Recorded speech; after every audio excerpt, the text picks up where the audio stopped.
पाकिस्तानी नागरिकांना भारत सोडण्याचा आजचा शेवटचा दिवस। भारत सरकारनं दिलेला अल्टिमेटम आज संपणार। मायदेशी परतण्यासाठी अटारी सीमेवर प्रचंड गर्दी। पाकिस्तानची कोंडी करण्यासाठी हालचाली तर अमेरिकेसह विविध देशांचा पाठिंबा मिळवण्यासाठी भारताकडून संपर्क साधणे सुरू। दिल्लीत परराष्ट्र मंत्रालयामध्ये 30 पेक्षा अधिक देशांच्या राजदूतांसोबत बैठक।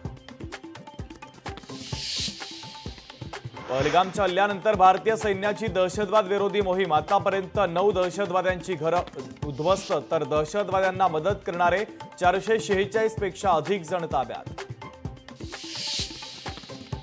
2 संशयित दहशतवादी मोबाईलमधील कॅमेरामध्ये कैद। मावळमधील पर्यटकांनी राष्ट्रीय तपास यंत्रणेला दिली माहिती। रील्स काढताना चित्रित झाले दहशतवादी।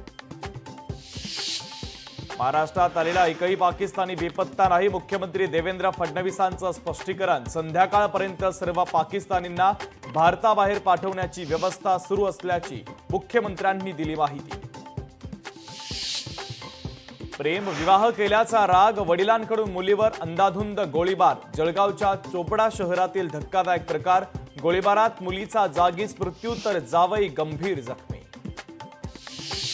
पश्चिम विदर्भातील 385 गावांमध्ये भीषण पाणी टंचाई। 64 गावात टँकरनं पाणी पुरवठा तर बुलढाणा जिल्ह्यात सर्वाधिक 31 टँकरनं पाणी पुरवठा।